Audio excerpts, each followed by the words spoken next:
Selamat datang di channel Cerita Cinta. Channelnya cerita cinta romantis. Sebelum lanjut, mohon dukungannya dengan like dan subscribe dulu. Dibuang istri dan mertua, bagian 5. Abbas lantas ikut menepi dan mengambil tas karton bermerek dari tangan Mila. Dia langsung menghampiri Irwan yang baru keluar dari mobil. "Tasnya ketinggalan, Pak," ujar Abbas seraya memberikan tas karton bermerek pada Irwan. "Astaga. Benar juga.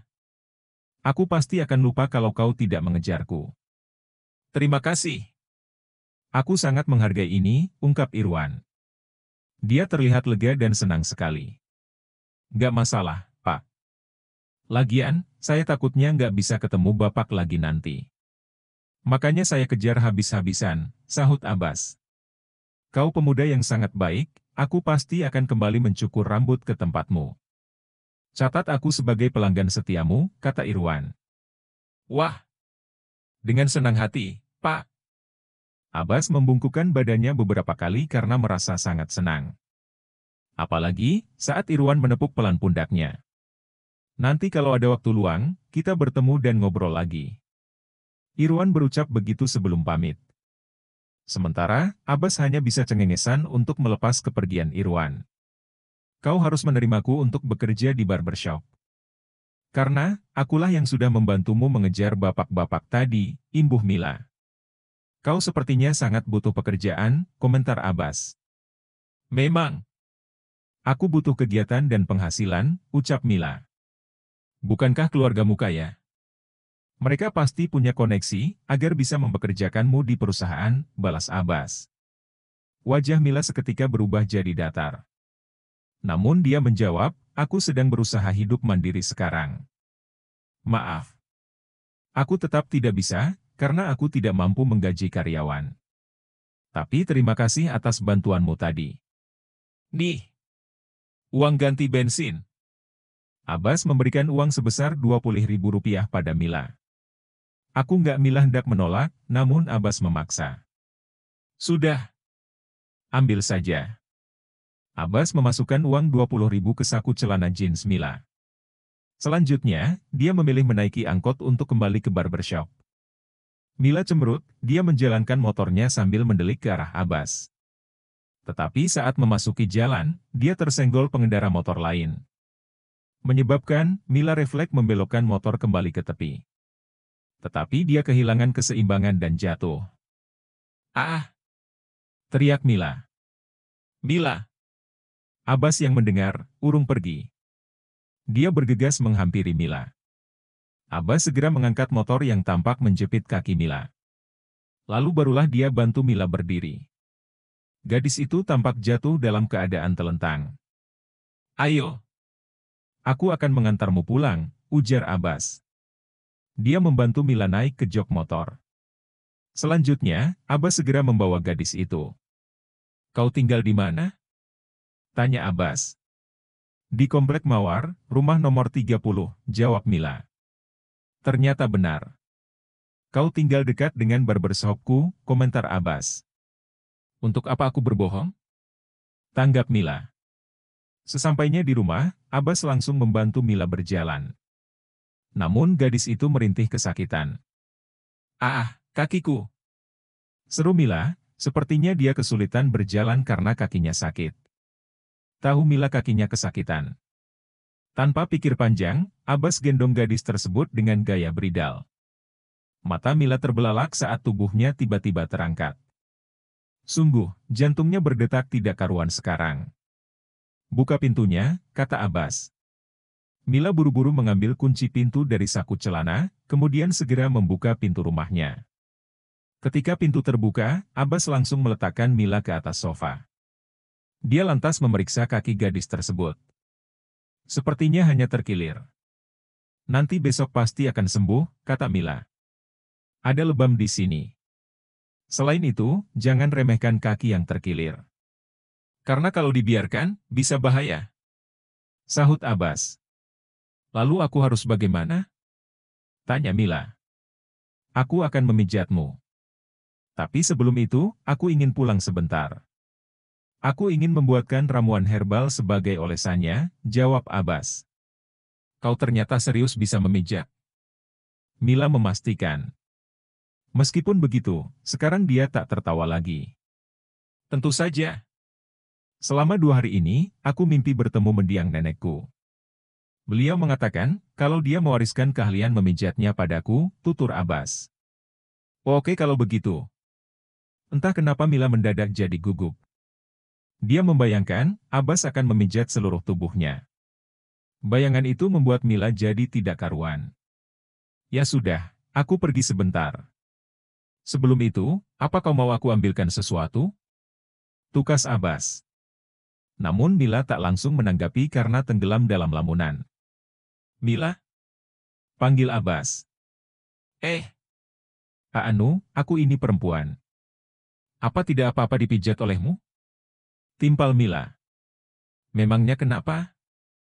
Lagian aku hanya akan memijat bagian tubuhmu yang sakit saja. Itu pun hanya kaki, jelas Abbas. Oh begitu, maaf. Aku kira semuanya, sahut Mila yang jadi malu sendiri. Abbas menggeleng maklum.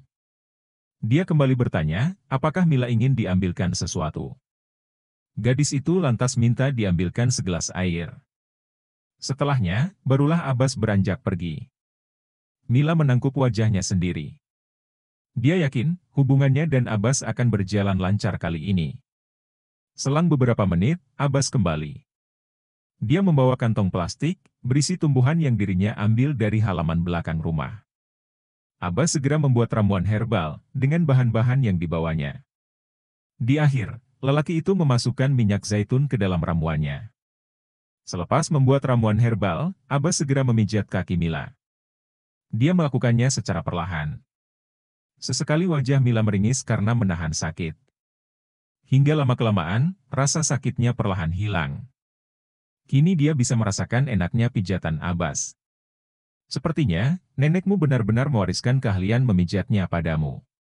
Aku bisa rasakan enaknya pijatanmu, ungkap Mila. Benarkah? Tanya Abbas memastikan. Iya, Ao. Mila tiba-tiba memekik kesakitan. Kenapa? Apa kakimu masih sakit?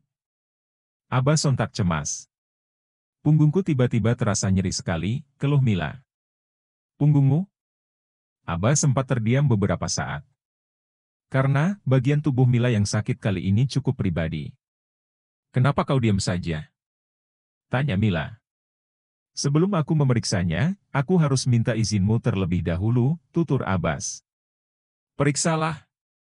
Gak apa-apa, Mila segera membalikkan badannya.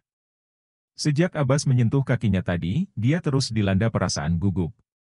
Perutnya bahkan sesekali merasakan kupu-kupu beterbangan. Abbas segera menyingkap baju bagian belakang Mila, di sana dia bisa melihat memar. Punggungmu sepertinya terhantam sesuatu saat jatuh tadi, duga Abbas. Apa tidak apa-apa kalau aku memijatnya? Tanyanya. Iya, tentu saja, gagap Mila. Matanya terpejam saat bisa merasakan tangan Abbas menyentuh kulit punggungnya. Awalnya memang terasa sakit. Tetapi seiring berjalannya waktu, rasa sakitnya hilang. Hingga sekarang Mila bisa merasakan pijatan Abbas sepenuhnya. Sial! Kenapa aku merinding? Batin Mila sembari menggigit bibirnya. Dia terbawa suasana dan sedikit merasa bergairah. Berulang kali Mila harus menelan salivanya sendiri. Keringat panas dingin bahkan mulai merembes dari pelipis. Bas! Aku rasa sudah cukup, celetuk Mila. Dia enggan menatap Abbas karena merasa malu. Terlebih, wajahnya sekarang memerah bak kepiting rebus. Tunggu sebentar. Memarnya belum hilang, sahut Abbas. Apa kau memijatnya sampai memarnya hilang? Tanya Mila. Iya, jawab Abbas. Mila terpaksa membiarkan Abbas terus memijat. Dia yang merasa gerahnya telah terpancing, berusaha menahan diri. Mila bahkan sampai harus meremas bantal sofa. Nah, selesai. Kata Abbas sembari menutupi punggung Mila dengan baju. Mila segera bangkit. Namun, kini dia bisa merasakan sikunya yang sakit. Wajah cantiknya lantas meringis lagi. Apa ada yang sakit lagi? Selidik Abbas. Siku kananku, ungkap Mila. Abbas lantas segera memeriksa siku Mila, dia melihat ada luka lecet cukup besar di sana. Aku rasa ini tidak bisa diobati dengan pijatan, apa kau punya kotak P3K? Tanya Abbas. Ada, di lemari itu di laci nomor 2. Tanggap Mila, sembari menunjuk lemari yang dimaksud. Abbas segera mengambil kotak P3K, dan mengobati luka di siku Mila. Saat itulah, dia bisa memperhatikan tato yang ada di lengan gadis itu. Bagaimana bisa, gadis yang aku kenal sangat sopan dan taat aturan bisa memiliki ini? Imbuh Abbas. Mila tersenyum kecil. Apa menurutmu semua orang yang tatoan itu nakal? Tukasnya. Entahlah, tapi itulah label yang diberikan masyarakat di negara ini, tanggap Abbas. Ya, persis seperti yang dipikirkan keluargaku. Mereka sangat membenciku, Bas. Karena itu, aku sekarang pergi dan hidup sendiri, ucap Mila sambil menundukkan wajah. Benarkah? Abbas cukup terkejut. Maaf, aku tak bermaksud membuatmu sedih, sesalnya. Kalau begitu, kau harus menerimaku jadi karyawanmu, balas Mila. Kau masih saja keras kepala. Aku sudah bilang, kalau aku tak bisa menggajimu. Bas. Aku tak mengharapkan gaji, aku hanya berusaha mencari teman seperjuangan. Aku bisa membantumu untuk sukses. Kau tahu, aku dulu juara umum di sekolah. Aku gadis yang pintar. Jadi aku rasa, kau akan membutuhkanku dalam bisnismu. Mila berusaha keras meyakinkan Abbas. Abbas terdiam. Namun seberapa keras berpikir, dia merasa kalau dirinya tetap tidak bisa menerima Mila sebagai karyawan. Apalagi barbershopnya tidak seramai dulu. Bas, aku tahu barbershopmu sepi, izinkan aku membuatnya jadi ramai pelanggan. Setidaknya, berilah aku kesempatan untuk bekerja selama beberapa hari, cetus Mila. Kau seperti bisa membaca pikiranku. Ya sudah, datanglah ke barbershop saat kau sudah sehat kembali. Abbas akhirnya mengalah. Ucapan Mila terakhir kali, memang cukup meyakinkan untuknya. Setelah mengobrol, Abbas pamit pulang. Mila mendengus lega saat lelaki itu pergi. Dia sudah membuat celanaku basah. Gumam Mila, sembari menyentuh daerah inti dengan wajah meringis. Abbas tiba di rumahnya, dia baru saja menjemput Dennis pulang. Keduanya menjalani hari mereka seperti sebelumnya. Waktu sudah menunjukkan jam 8:30 malam. Abbas keluar dari kamar karena sudah menidurkan Dennis, ia pergi ke dapur karena merasa haus. Tiba-tiba terdengar suara ketukan pintu. Abbas sontak bergegas membuka pintu, dia melihat ada seorang wanita cantik. Wanita itu tidak sendiri, ada seorang lelaki remaja yang menemaninya. Remaja tersebut tampak asyik bermain ponsel. Ada apa ya? Tanya Abbas. Nek asihnya ada? Wanita itu justru berbalik tanya. Maaf sebelumnya, apa Anda tidak mendengar kabar tentang Nek Asih? Balas Abbas. Wanita itu menggeleng sambil mengerutkan dahi, dia tampak cemas. Memangnya apa yang terjadi sama Nek Asih? Tanyanya penasaran. Nek Asih sudah meninggal beberapa hari yang lalu. Saya adalah cucunya yang sekarang tinggal di sini, ungkap Abbas. Benarkah? Wanita tersebut menunjukkan raut wajah sedih. Aku turut berduka cita. Lirihnya, yang perlahan menitikkan air mata. Sepertinya hubungannya dekat dengan neneknya Abbas. Masuklah dulu. Kabar ini pasti mengejutkan untuk Anda, tawar Abbas seraya membuka pintu lebih lebar. Wanita itu mengangguk. Dia mengajak remaja yang bersamanya, untuk ikut masuk ke rumah. Abbas dan wanita tersebut saling mengobrol. Wanita itu bernama Sinta, dia adalah janda beranak satu, yang ternyata adalah pelanggan tetap Nek Asih. Sinta selalu datang setiap sebulan sekali. Aku tidak tahu harus pijat kemana sekarang. Tubuhku biasanya akan mudah sakit-sakitan, kalau pijat ke orang yang gak cocok, ungkap Sinta. Sebenarnya, Nek Asih mewariskan keahlian memijatnya pada saya. Tapi saya seorang lelaki. Sepertinya tak pantas melakukannya pada Anda, tutur Abbas. Sinta memperhatikan Abbas dengan seksama. Dia baru sadar, betapa tampannya lelaki yang sekarang di depannya. Membayangkan Abbas akan memijat tubuhnya saja, Sinta sudah panas dingin. Apalagi jika itu benar-benar terjadi. Terlebih, dirinya sudah menjanda selama beberapa tahun. Sinta tentu merindukan belayan dari seorang pria. Ehem. Sinta berdehem. Lalu berucap, sepertinya tak masalah. Aku ingin mencoba pijatanmu. Toh kau adalah keturunan Nek Asih, aku yakin pijatannya tidak akan berbeda. Tapi, Mbak, saya ini laki-laki loh, tanggap Abbas. Dia cukup terkejut mendengar permintaan Sinta barusan. Gak masalah, Dek. Lagian takutnya nanti tubuhku sakit-sakitan. Mulai besok aku sudah harus kerja. Bingung juga mau cari tukang pijat lain kemana, jelas Sinta. Udah, Mas. Mau saja. Aku nggak mau nemenin mamaku kemana-mana, cuman buat cari tukang pijat doang. Lelaki remaja yang menemani Sinta angkat suara. Sepertinya dia terpaksa, selalu dibawa Sinta kemana-mana. Terutama saat memijat badan. Rizal.